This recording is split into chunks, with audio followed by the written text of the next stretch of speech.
एक बार रामानंद को जब मानसिक अशांति सी होने लगी, तब उसने सोचा अपने बचपन के मित्र से मुलाकात की जाए तो कुछ शांति मिले। ऐसा सोचकर रामानंद हरिदास के गांव जाने के लिए निकल पड़ता है। हरिदास के गांव जाने के रास्ते में 3-4 गांव और कुछ जंगल भी आते थे। रामानंद जब जंगल से होते हुए गुजर रहा था, तब उसके साथ सफ़र में महाकाल नाम का एक आदमी जुड़ गया। महाकाल का साथ पाकर रामानंद को भी अच्छा लगा और बातों बातों में उनका सफ़र अच्छा कटने लगा। चलते चलते रास्ते में जब पहला गांव आया, तब महाकाल ने रामानंद से कहा कि तुम आगे बढ़ो, मेरा इस गांव में कुछ काम है, उसे ख़त्म करके तुम्हें आगे मिलता हूँ। रामानंद ने अपना सफ़र धीरे धीरे जारी रखा। वह अपने सफ़र में थोड़ा ही आगे बढ़ा था कि उसे पता चला उस गांव में कोई फांसी लगाकर मर गया है। आगे महाकाल फिर उसके सफ़र में साथ हो गया। वह दोनों अपना सफ़र जारी रखते हुए आगे बढ़ते गए। कई मीलों तक चलने के बाद फिर से एक गांव रास्ते में पड़ा, जहां फिर से महाकाल ने रामानंद से कहा कि मेरा इस गांव में कुछ काम है, जो पूरा करके मैं तुम्हें आगे मिलता हूँ। वह उस गांव में चला गया। रामानंद ने फिर धीरे धीरे अपना सफ़र जारी रखा और थोड़ा आगे जाकर उसे खबर मिली कि उस गांव में एक आदमी को सांप काट गया है और आदमी मर गया। रामानंद सोच ही रहा था कि यह कैसा अजीब इत्तेफाक है कि जिस भी गांव में महाकाल जाता है, वहां कोई न कोई बुरी खबर आ जाती है। तभी महाकाल फिर से उसके साथ सफ़र में जुड़ गया।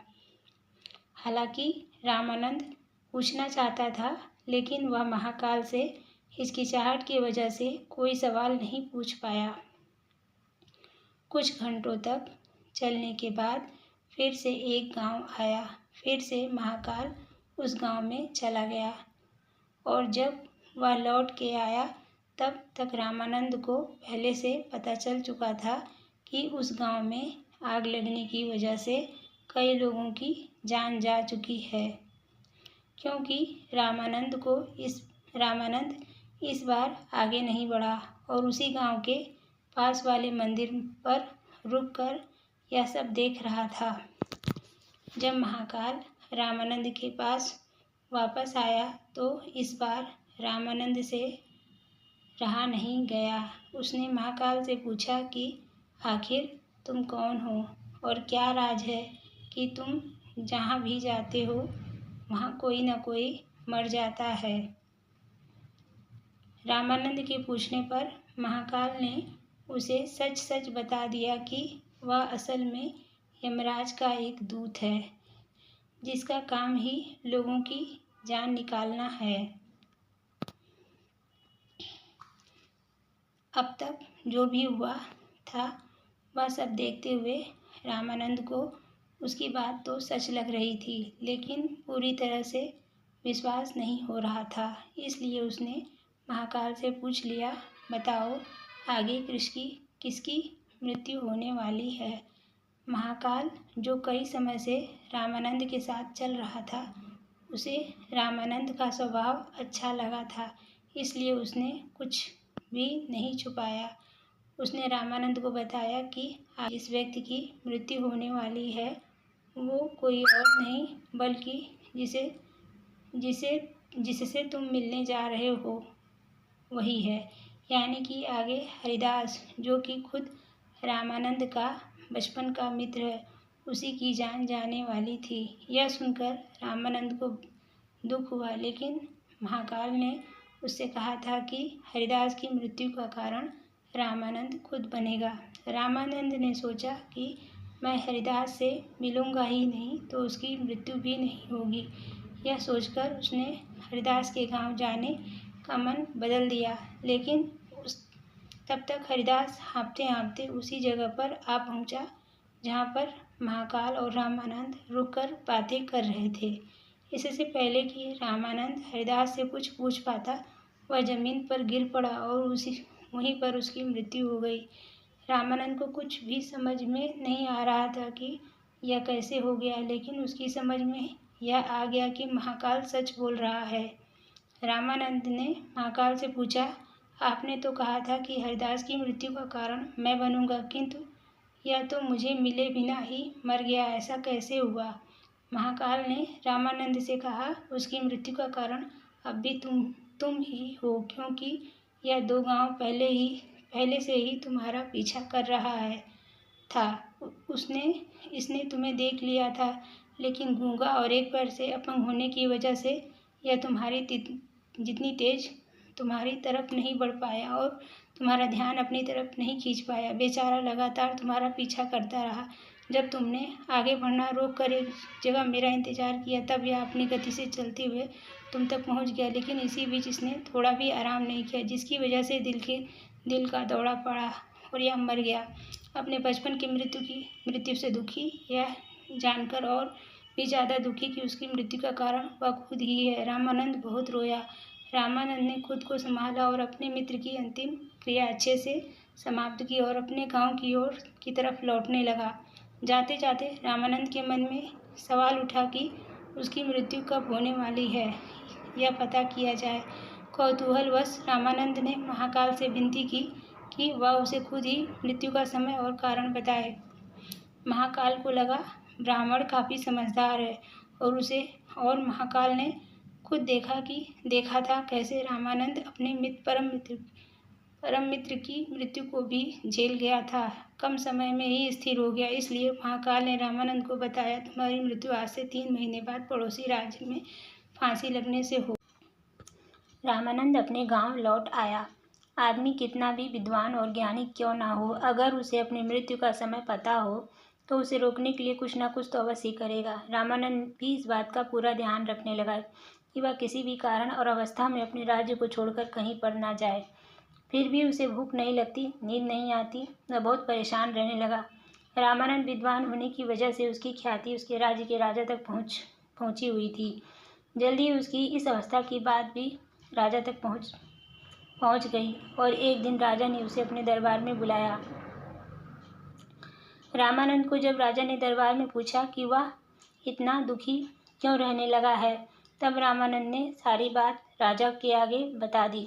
राजा समेत सभी दरबारियों को इस बात से काफ़ी आश्चर्य हुआ, क्योंकि सब लोग जानते थे कि रामानंद कभी झूठ नहीं बोलता। इसलिए सभी ने विचार विमर्श करके रामानंद को राजा के महल में सुरक्षित स्थान पर रखने का फैसला किया।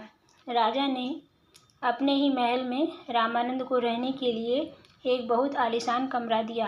राजा चाहता था कि रामानंद उसके महल में कैदी की तरह महसूस न करे, इसलिए सभी नौकरों और सिपाहियों को आदेश दिया कि रामानंद को कहीं पर भी आने जाने से न रोका जाए। राजा के महल में रामानंद अब अपने आप को थोड़ा सुरक्षित महसूस करने लगा, लेकिन कभी भी वह रात को गहरी नींद नहीं सो पाता था। उसे बचपन से नींद में चलने की बीमारी थी। यह बीमारी तब ज़्यादा असर करती है जब आदमी चिंता में सोए या गहरी नींद न ले पाए। राजा के महल में रहकर उसकी यह बीमारी अब काफ़ी बढ़ गई थी, लेकिन इस बात का उसे पता नहीं था। उसे राजा के आदेश होने की वजह से कोई भी नौकर या सिपाही कहीं भी आने जाने से नहीं रोकता था। जल्दी ही वह दिन भी आ पहुंचा जब उसकी मृत्यु होने वाली थी। उस रात भी वो चिंता में सोया और नींद में उठकर चलने लगा। चलते चलते वह महल के अस्तबल में आ गया। एक घोड़े पर सवार हो गया। घोड़ा राजकुमार का था और राजकुमार अक्सर पड़ोस के राज्य की राजकुमारी को मिलने उसी घोड़े पर जाया करता था। जैसे ही रामानंद उस घोड़े पर सवार हुआ, घोड़े ने उसे राजकुमार समझ के दूसरे राज्य में जाने के लिए दौड़ लगा दी और कुछ ही समय में दूसरे राज्य के महल में जाकर रुका। रामानंद घोड़े से उतरकर उसे अपने राज्य के राजा का महल समझकर महल के अंदर घुस गया और वहां पर नींद में चलते चलते रानी के शयन कक्ष में जाकर सो गया। सुबह जब रानी उठी तो एक पराये पुरुष को अपने कक्ष में सोते देख बहुत डर गई और तुरंत राजा को बुलाया। ये नज़ारा देख राजा को बहुत गुस्सा आया। राजा ने तुरंत दरबार बुलाया। वहाँ पर रामानंद को हाजिर किया गया और उसे फांसी पर लटकाने की सज़ा सुनाई गई। रामानंद ने अपने निर्दोष होने की सफाई देते हुए कहा, महाराज, मुझे पता नहीं कि मैं कैसे आपके महल में आ गया। आप ही सोचिए कि किसी की भी इतनी हिम्मत कैसे हो सकती है कि आपके राज्य में आकर आपकी ही रानी के बगल में सो जाए और उसके साथ घटी 3 महीने पहले की सारी घटना और महाकाल के बारे में सारी सच्चाई बता दी। राजा को भी रामानंद की बात में कुछ तर्क लगा, इसलिए राजा ने अपने पड़ोसी राज्य से रामानंद की कई बातों की पुष्टि करवाई। तब उसे पता चला कि वह पिछले कई दिनों से पड़ोसी राज्य के राजा के दरबार में मेहमान की तरह रह रहा था। राजा ने फिर से दरबार बुलाया और अपनी दी गई सजा पर विचार विमर्श करने के लिए कहा। सभी चाहते थे कि रामानंद को सजा नहीं होनी चाहिए, लेकिन सब यह भी चाहते थे कि राजा की कही हुई बात का मान भी रखा जाए। काफ़ी सोच विचार करने के बाद इस बात पर सहमत हुए कि एक कच्ची सूत की डोरी से रामानंद को फांसी दी जाए, जिससे वह रस्सी टूट जाएगी, रामानंद की मृत्यु भी नहीं होगी और राजा की बात भी रह जाएगी। यह फैसला सुनकर रामानंद भी खुश हुआ और खुशी खुशी सूत की डोरी से फांसी लगाने के लिए राजी हो गया।